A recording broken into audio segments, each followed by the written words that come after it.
Welcome to another episode of Make Mental Health Matter, where I go live on Mondays at 11 a.m. and Wednesdays at 7 p.m. Mountain Time.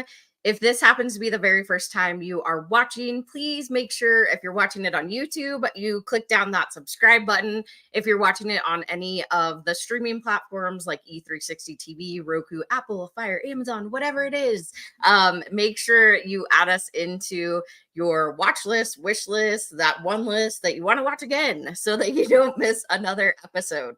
And I'm not going to take up too much time because I want to definitely bring on my guest, but I wanted to give you an update because last week, if you watched my episodes on Monday and Wednesday, I had brought several of the women that were going to be on the TEDx stage with me yesterday, and it was simply incredible. So I will have more time to talk about that either later today or on Wednesday, or I don't even know, but we'll talk about it at some point. And I'm pretty sure I am going to try to get every single one of the other 17 women that were on stage with me on the show. I know you got to meet 5 of them last week, but get them their own episode so that they can talk about their experience, but then also what they do, because every single one of those women were incredible. So I am officially a TEDx speaker, which is amazing. So I just wanted to give you an update about what happened over the weekend. And without further ado, because I'm super excited about the conversation for today, I am going to bring up my friend, Donna. Thank you so much for joining me. So good to be here, Kelly, and congrats on the TEDx stage. That's kind of my next goal. And I used to be a TEDx coach, and I've seen great things happen on the stage. I wish I could have been there for you. Yeah, no worries. I know I put it out, but I didn't really put it out. And so, That's so fantastic. I am super excited for you to come on because you and I have done a couple events in the past together. Most recently, we did a mental health forum, but I know there's so many other things that you do. And your book just came out recently too. But I would love for you to just share a little bit about yourself and your story. Yeah, I'll go big and then go small because it's all relevant. I'm not going to say how long I've been working because we're not supposed to say dates, but I have a lot of experience in the workforce, both in corporate and in nonprofit. And most recently, really the culmination of all my experience I'm using to consult companies on their customer relationship strategies. And by customers, that includes our number one customer, which is our employee. The reason I recently wrote a book is because I'm really a warrior, kind of like you, Kelly, with other people who want to create more humanity in the workplace, and especially support for mental well-being in the workplace. When you and I first met and got together, we were hoping to fill the room with 30 people to equip them on how to look out for others in the workplace and point them in the direction of help. And we realized that there's an education curve in bringing mental well-being to the workplace. And that's why I decided to write this book, Crazy as Usual, to normalize the conversation about mental health so we can take the stigma away and learn how to have an honest conversation, ask for what we need, and equip the workplace to provide mental well-being help for employees. Yeah, it's definitely, it's one of those conversations that I feel like we don't have enough of. I feel like every single guest I bring on, we kind of start having that conversation a little bit. And I've had a couple others that we really have delved into it, but I know specifically that this is one of the biggest things that you are really an advocate for. One, mental well-being overall, but then really in that workspace place. Right. And I remember when you were telling me about the book, Crazy as Usual. And there's this, the word crazy is one that I have tried to steer away from in the past because that's what, like, I called my sister crazy and over dramatic, but yet it's kind of that word that culminates, like if you're not calling somebody it and you're like using it as a feeling or whatever that might be, it is a word that people use pretty often. And so when you told me about your book, I was like, yeah, that totally makes sense. I can see that. Well, you were one of several people who said, be careful about using the word crazy. I would never advocate for calling somebody crazy. I call myself crazy because that is how I felt over the years, not only growing up with a mother who was in and out of mental institutions, chronically depressed, addicted to alcohol, but trying to navigate life as an orphan after she was gone and my dad died when I was 16. I really didn't know how to emotionally navigate life. Um, I was taught how to just pick up myself from the bootstraps and just kind of shoulder through. And we call them shit kickers where I come from, because you have to wade through a lot of that. And honestly, there was never any instruction in my young life or my young adult life on how to emotionally navigate things. So crazy is how I felt when I learned that I was doing things wrong, or I learned as a young adult how I'm supposed to do things that no one ever told me. It was confusing. And every time I ran across one of these surprises, I just felt crazy. Like, am I really fundamentally flawed, or is this normal? And it really became clear to me when I learned a little bit more about the orphan heart, which is not something we talk about every day, but it's something that I think impacts probably 90% or more of people, whether you have parents living or not. There's this kind of a deformity that happens in an orphan's heart, where they feel like they're just not quite finished yet, or they don't know how to navigate life because they had no instruction. And the more that I learned about why I would show up at work needy of affirmation, trying to get things that I shouldn't be trying to get from my boss or my coworkers because it's not their job to give it, I finally started to see myself clearly. And it occurred to me that there are a lot of people who have living parents but still don't have any emotional foundation. There are a lot of people whose parents are still alive, but not instructing them on executive function, emotional intelligence. It just doesn't exist in a lot of families. So then I realized all the things that I was missing. I would say at least 75% or more people are missing the same things, because I hear it from coaches and counselors. The redundant words that I hear are not enough, not qualified, fundamentally flawed. And that's why I tell these stories in the book, because I really wanted to normalize that conversation and let people know, if you feel a little bit crazy, congratulations, you're not alone. And the main thing that we need to know is that we're not alone, and it will get better. No, definitely. And that's what I love. I mean, as the story unfolded and like you and I had those conversations, I'm like, it's such an important conversation to have. And it's okay to like label our feelings and feel that way. And you don't necessarily always just have to steer away from certain words because society tells us that we need to. And if that's how you're feeling, plus, I loved how you talked about, I mean, the orphan heart. That wasn't something that I had ever heard before, but now I can totally see how that plays a factor. And I'm sure a lot of people's lives, again, whether they have living parents or their parents are deceased, but also, I guess I think of it in like adoption. If I think Yeah. about children that have been adopted or maybe in the system or like foster, all those types of different situations and how that can come up. So yeah, definitely. Yes. It's so true. And it's good to acknowledge that, because otherwise we're holding people accountable according to their behaviors and not looking at the systemic reason for their behaviors. I just met with the president of the Society of Human Resource Management here in town.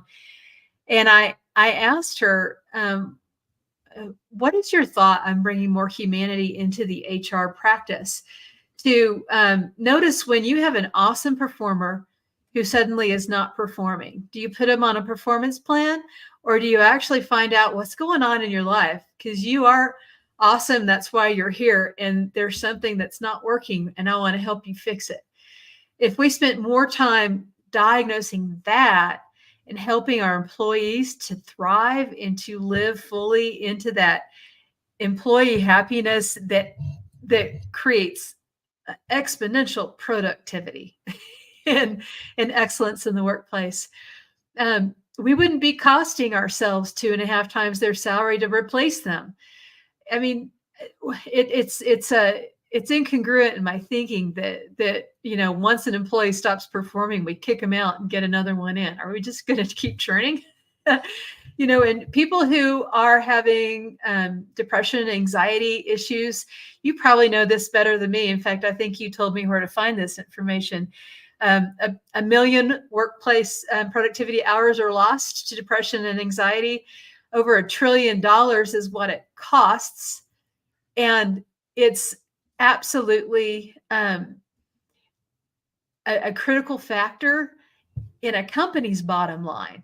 Yet most human resource practices include, well, if you're not performing, we're going to put you on a plan. We're going to get rid of you and replace you with someone else. So we're really not fixing the issue. We're just going to burn out the next person and keep doing that and working as inefficiently as possible.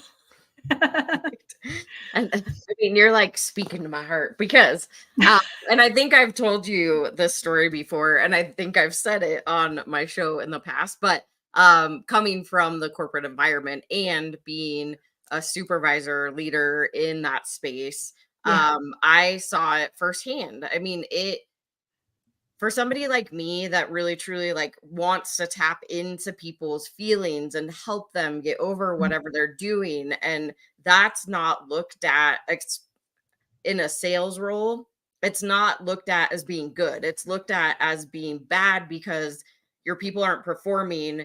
But yet when we're trying to get to the bottom or the root cause, I'm not able to do that because the numbers are only telling the story. And so Yeah. I know personally, being in that environment, it can be really, really stressful. And then on top of that, they're like, well, supposedly in the sales environment, the putting somebody on a performance plan helps get them to the next level. And I was like, no, for people, somebody like me, it stresses me out even more. Uh-huh. And I'm going to not perform because I'm so worried about the potential of losing my job, and that just cycles in my brain. I know that for Well, and even if it's the potential of losing your job adds one element of stress, but there's also an element of our mental well-being where a vote against us is 10 times more damaging than just any natural consequence. That sense that I'm now on a stage and that somebody has given me a C- on my report card. I mean, if you're an overperformer in school, then you'll understand that the grades. I can't tell you how much that mentally caused me to question myself, question my judgment. I automatically assumed my peers and my team don't respect me anymore. Mhm. And what's realistically, most of them didn't even know that I was on a plan, but I still imagined that they must see me as a major loser and somebody who is keeping the team from moving forward. And if somebody had come up to me and said, "Hey, Donna, where is your awesome sauce? I don't know what's going on in your life, and I just want to know how I can help. I want to know what resources you need." And Kelli, I was walking into walls. I was so physically unwell. Nobody inquired. Nobody came up to me and said, "What's going on? Is there something going on at home?" And if anyone had just asked and given me a chance to say, "This is what's going on. This is what I'm battling," it would have helped immeasurably. But since nobody was asking, the way that the mind naturally functions is, well, I better keep faking it and just laugh at myself when I walk into a wall because no one's going to give me the opportunity to be human here. We have to change that.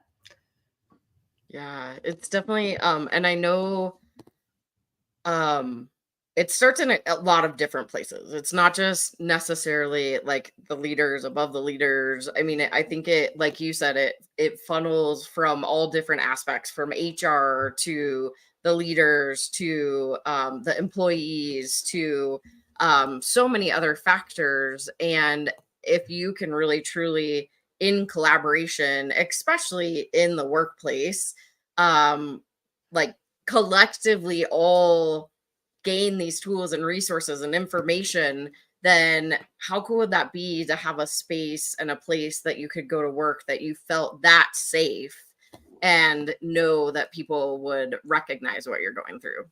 Yeah, wouldn't it be amazing if we had the psychological safety at work to say, you know, things are really hard right now. And actually coming to work is a nice respite from the hard things that I'm dealing with at home.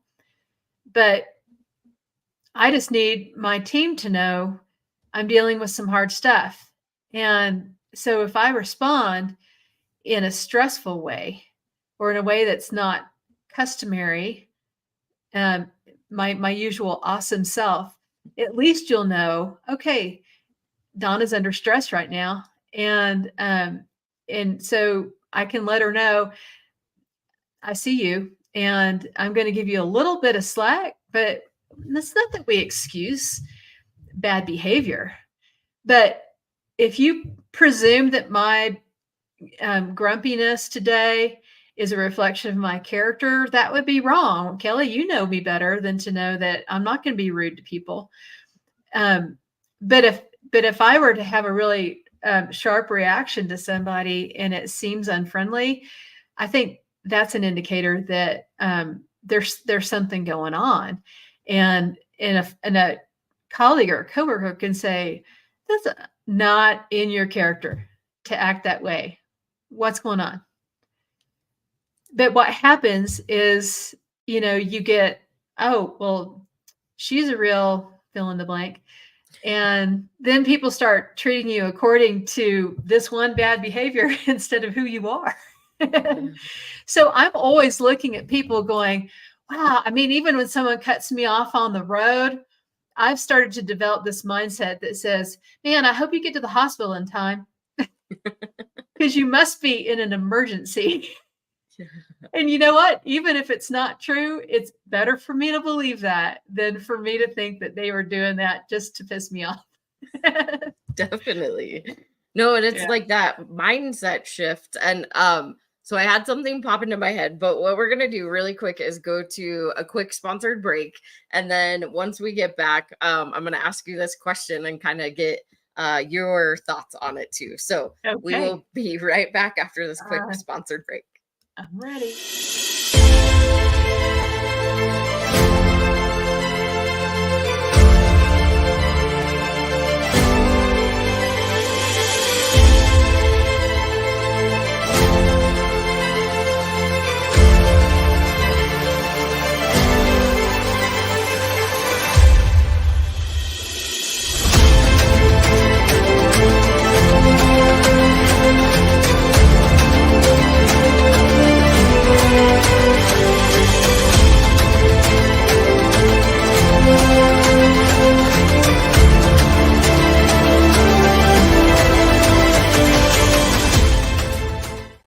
Hello, I'm Dr. Kimberly L. Wilson, also known as Dr. Burnout.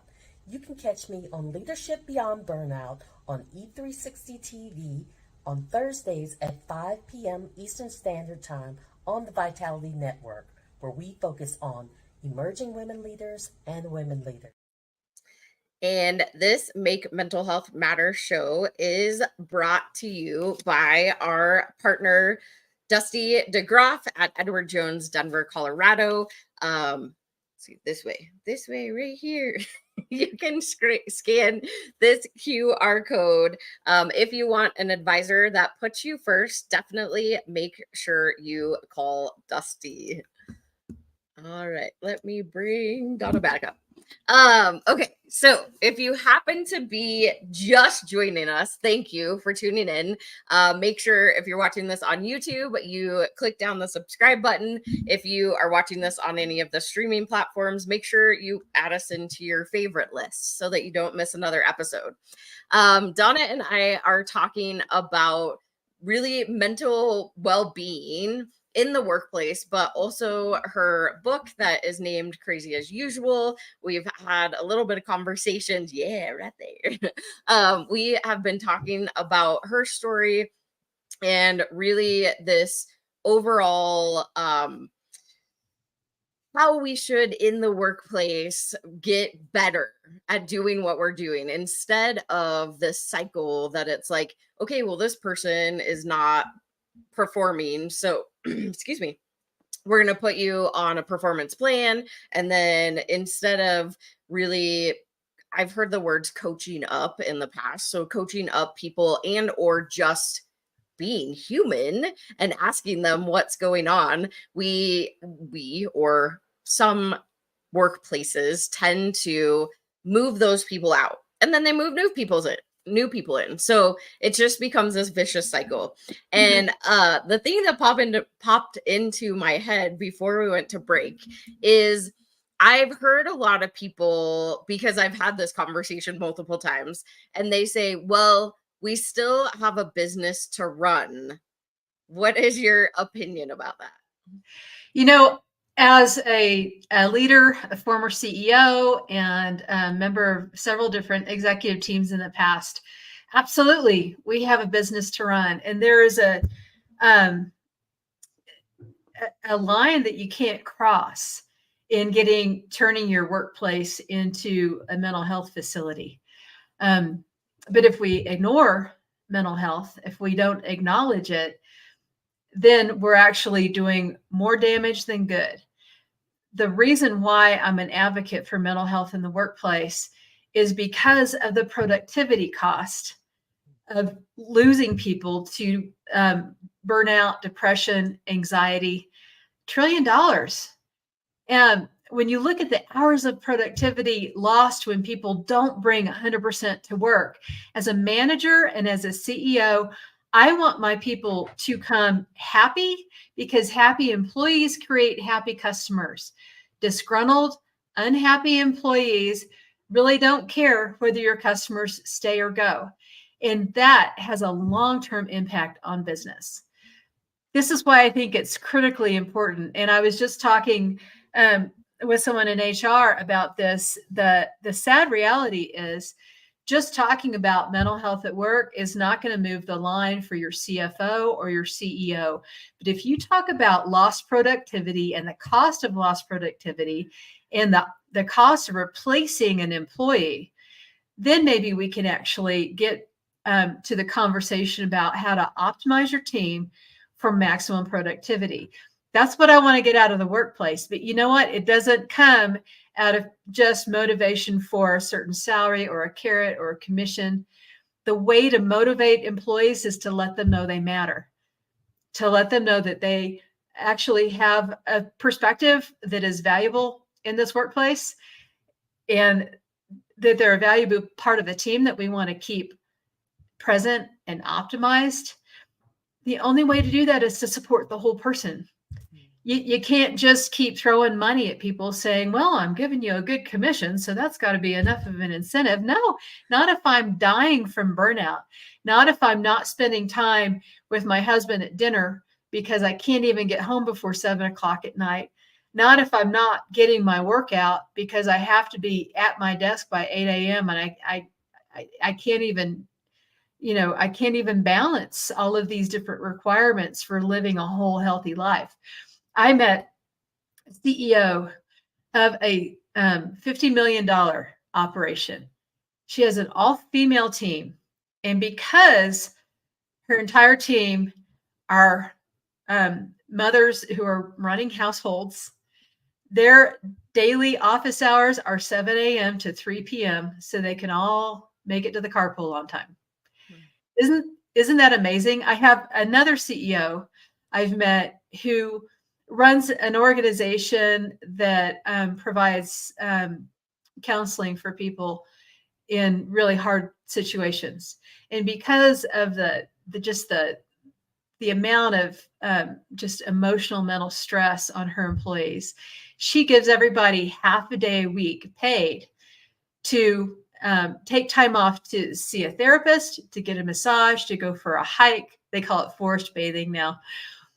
Whatever it takes for your mental well-being, I want you to show up at work 100% ready. So I'm going to sacrifice the pay for you to take half a day to make sure that you are constantly filled up. I think this is the way of the future. This is how we're going to make sure that we maximize our productivity. Do I get a little bit impassioned about this? Well, I think it's important. And I know I've heard the statistics before that it's an average $10,000 just to hire one employee for a corporation. And so when you talk about that, yeah, I mean, you're wasting money. Why not keep the people that are there if they're right for the position, right? I mean, you Right. have to factor that in too, but Well, I, and if yeah, they're not, there's a thing called a succession plan, and it's a lot easier to say, to let that person be part of the decision-making process for where they really need to be. There's no reason you have to magically make yourself perfect for this job if you're not, but let me help you find the right place for you to be. yeah. No, and it's Okay. definitely, it's, I think as we talk more about, which has come up a lot, the 4-day work week, and thinking, I mean, like Europe and other countries, they take full months, like holiday Yeah. months. They also do shorter work days, and they're much more in the work-life balance space than Mhm. America is in general. So what is your thought about the 4-day work weeks? I'm glad you asked that, because as a former CEO and manager of a team, I have to say that if we allow our team to have a 4-day work week, who's going to take care of the customers on Friday? So it doesn't always work. But what can work is to create harmony between people's schedules. It just made me think of another CEO who has a policy that everyone works every day of the week. Um, but you only have to be in the office between 10 and 2. You can work from home as long as the customer is getting taken care of, as long as there's really no gap in the delivery of our service. You have the flexibility to be wherever you need to be. If you are in a position where you have taken care of everything by Thursday at 4 p.m. or Friday morning by 10 a.m., yeah, well, you can take the rest of the time off because you've completed everything you need to complete this week. But if we just say 4-day work week, whether you do your job or not, that's not working in support of the customer, and it's not working in support of the company's productivity goals. So somehow everyone has to hold their own responsibility. And I've heard several different organizations who have an unlimited amount of PTO. People can take time off anytime they want to. It conveys a great deal of trust in the employee. What's interesting is that most of those employees don't even end up maximizing their PTO because that level of trust in them makes them want to deliver over and above. But when somebody needs to take time off because they have a sick parent, or they have a child who needs support somehow, or honestly, as a mother of 3, when my kid was at DECA, I was volunteering to be a judge at DECA. I want to be at my daughter's golf tournament. I want to be at all of those games. That's part of the holistic picture for an employee. So if we can just think about the flexibility in terms of how we can support the employee's whole life, but also make sure that they're held accountable to making their numbers, then we have a little bit more of a balanced spectrum. I don't think balance is possible because you can't do more than one thing at a time, but synchrony is possible. Harmony is possible, where I can keep my promises to my people at work and keep my promises to my people at home. Yeah, I think that's a good, I mean, just knowing that, like, I came from the corporate world, originally, well, restaurant and corporate, Uh-huh. and being a entrepreneur, founder of a nonprofit, it's a much different mindset, of course. And I had to learn initially boundaries when I came in, because I was working all the time, and that's what I felt like I needed to do to get things up and running. I mean, in a way, I did need to. But then I had to hire a business coach, and she gave me the tools to understand boundaries and, like, putting those non-negotiables in Yeah. your schedule. And so that's Uh-huh. how I block off my calendars now. And that flexibility has been huge for me. It's hard for me to think about going back to, like, corporate America. It also is, um, I just thought about what you were saying, is having that unlimited PTO. Like, of course I do, but it's not like paid PTO, but still you have that flexibility to be able to do what you need with your family. It does add that trust in there, but then also, um I have also heard that most of those companies that offer that, the employees do tend to work harder because they understand that they're given that flexibility.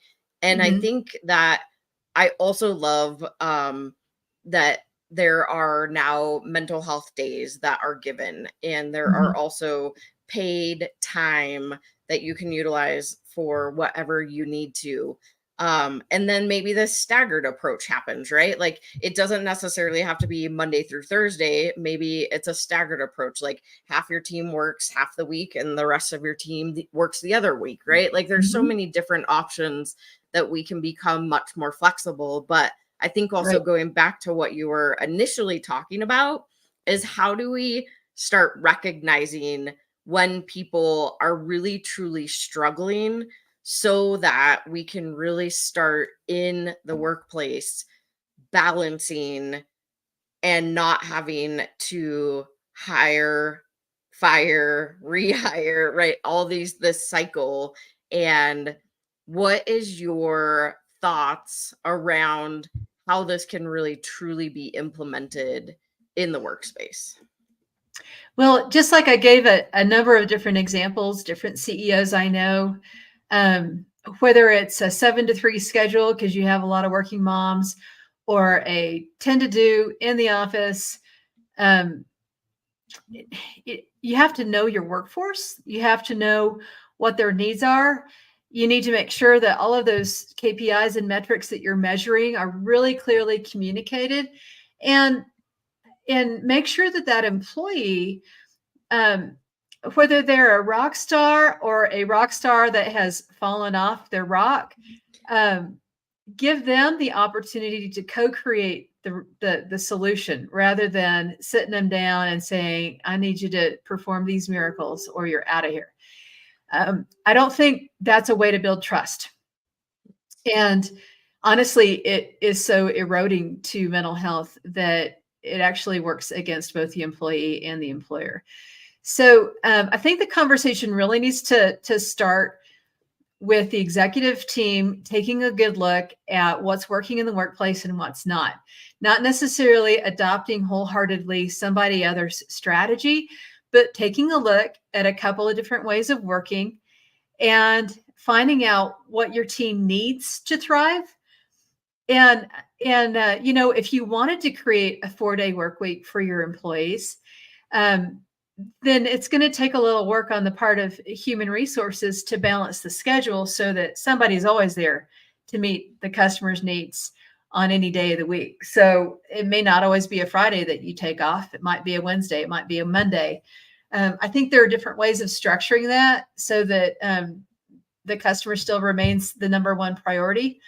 The only way for the customer to remain number one is if the employee really is well equipped. And I don't want to create a combated relationship between the employee and the customer as the number one relationship. But the only way for us to have happy customers is for us to provide happy customer service with really happy employees. Yeah.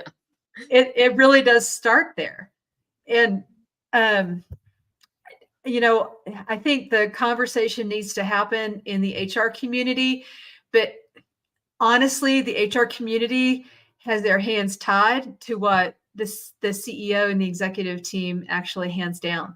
So the problem is the solution starts at the top, and this is why I'm now focusing more on executive coaching, speaking to executive women. And not that men aren't doing some fantastic things too. It just happens to be the book that I wrote is a conversation between two executive women. And I think that can be transferable to almost anybody. But that's the audience that I feel the most kinship with, and therefore the audience that I'm really reaching out to. If I can get women in a president's position to be thinking about the whole health of their employees, we're going to start to see massive productivity gains. We're going to see revenues go up, and we're going to have people start to talk about what are they doing right. And I honestly think it's the most pliable way to get started. But we need to get people having the conversation at all of those levels, from HR all the way up to the top. Yeah, definitely. And I love, I was going to ask you to just share a little bit more about the book and how it's laid out. And I love that you really have honed in on women executives and getting them into this really holistic approach. Yeah. In fact, one of the early readers of my book said, why didn't you just write a memoir? Why did you write this fake conversation between two women? It doesn't even sound plausible. I would never have a conversation like that. And I said, exactly. That's why I wrote the book the way I did, with a conversation between two women speaking candidly about what's working and what's not working, and how did you fix this? So it's a junior executive who has kids, and it's a retired CEO who has already made a lot of mistakes and done a lot of things well.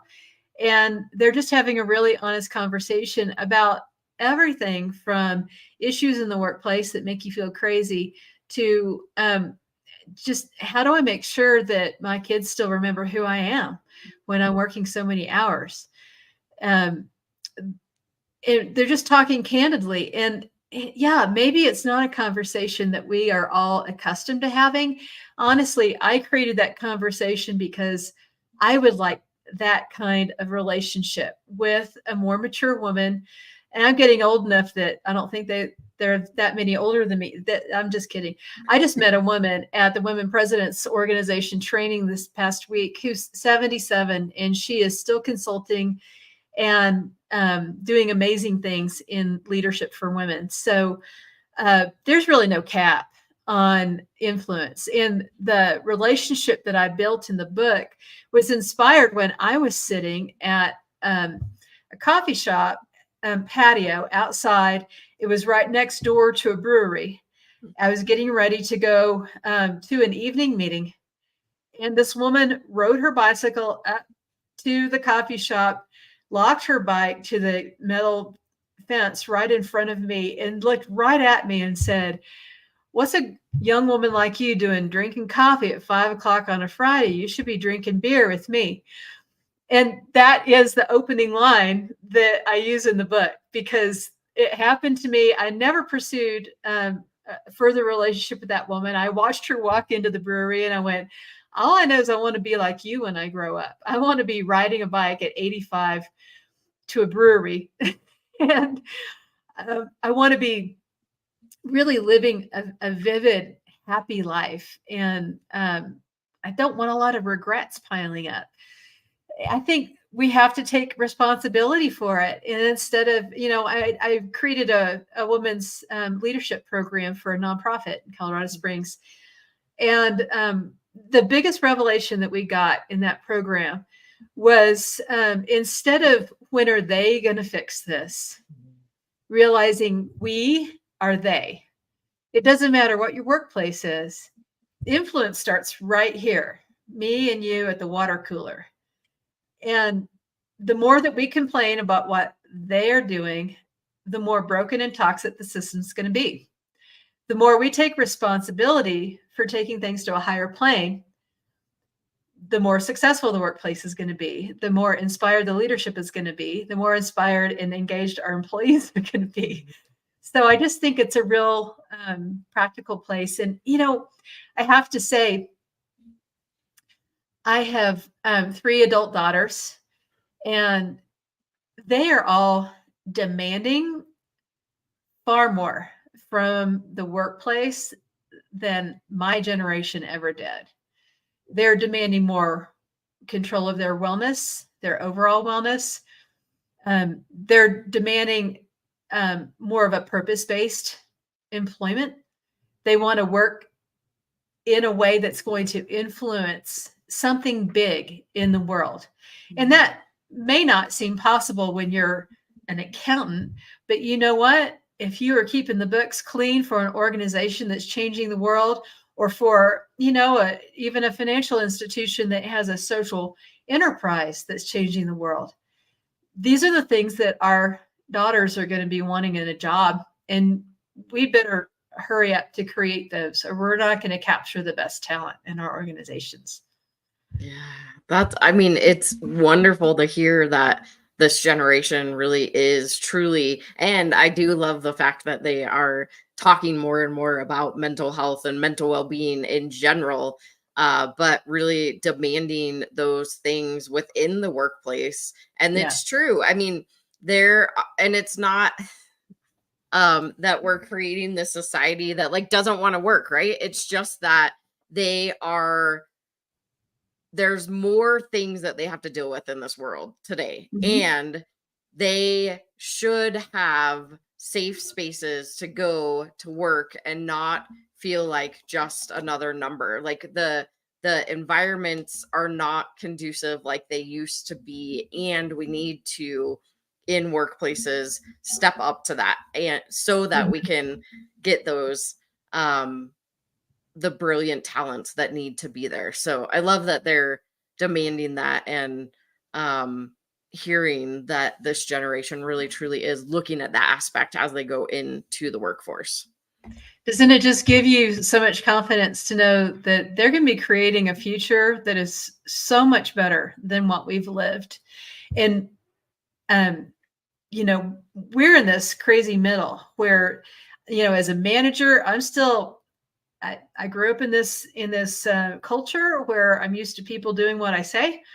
And in my last job, I encountered people who are very strong thinkers and would actually say, I'm not sure why you're insisting on doing it this way. I think we should do it this way. And I'm like, but I'm the VP. And I am learning how to be curious about that and say, okay, let's sit and look at it. Let's examine this. I'm not going to let my ego get dinged because you have a better idea than I do. If your idea is truly better than mine, and if we can measure it, let's do it. Yeah, I love that. And I could seriously talk to you all day long. I know we've had lots of conversations too, but we are coming closely to the end. So share a little bit about where people can find you if, one, they want to find your book, and two, they possibly want to bring you in to work with their companies. I would love to. The easiest place to find me is at crazyasusual.com. There you go, www. I have information on my speaking platform there. I have a keynote on how extraordinary is our kryptonite. And I'd love to speak to an audience full of people who would like to normalize the conversation of mental health at work. I can also provide one-on-one coaching. There's a link to where you can get the book on Amazon, and it's pretty easy. If you search Crazy as Usual on Amazon, it's probably going to be the first thing that comes up. So that's a good place to go. I'm going to be starting my podcast. I keep saying soon, and it's just a matter of getting myself in gear. But the Crazy as Usual podcast will be interviewing people like Kelli, who are doing really great work on promoting mental well-being, but also stories of women in the workplace who have either burned out or approached burnout or have some kind of wisdom to share. A third guest on that podcast will be people who run employee wellness programs who are already doing it really well. And I've met quite a few, like the director of wellness at Credit Union. They're doing a fantastic job. And I want to highlight those who are doing it well more than those who are not. But I think it takes both to build a better future for us. Yeah, absolutely. And I'm going to drop that one more time. Here is Donna's link if you want to go find out more about what she is doing and get her book. But I'm so thankful for you being a guest on my show today. And we'll definitely have lots more conversations too. Yep, absolutely. And we'll get you on the stage again for another community forum on mental health at work. That was really good. Yeah, that was awesome. We had a great mental health forum that we did together. So thank you so much, Donna. I appreciate you. Thank you, Kelli. Appreciate you. All right, y'all. That was another amazing episode of Make Mental Health Matter. I hope that you really, truly take this these thoughts that we talked about, and maybe you have a workplace that isn't necessarily up to par, or maybe they need to just have somebody come in to reevaluate what they're doing specifically. It doesn't hurt to have an outside source or eyes look at what you're doing. I know that I have had to learn that a lot in the nonprofit space. I never claim to know everything, and I really value other people's opinions, even though we have built something really, really great. There are always spaces that we can fill, and sometimes that takes an outside eye to see that space. So if you want to work with Donna or learn more about what she does or get her book, make sure you go to her website. But no matter what you do, come back on this Wednesday at 7 p.m. I have an incredible guest sharing their story about what they have been through in life into that place of hope. And that's really what Warrior Wednesdays is for. And as a reminder, BCC Evolution is a 501c3 nonprofit. So if you need more resources, information, people that you can talk to, places that you can go, we are making some incredible connections within the Colorado community, but even outside of Colorado. Maybe you're in another state and you need a resource, or maybe you're in another country and you need a resource. We have people fillers all over the place. So go to the website if you need more resources and information, and or support our cause. With only $19 or more per month, that helps go into all three of our programs, which are awareness, conversation, and education. Either way, I will see you back here on Wednesday. Have a wonderful day.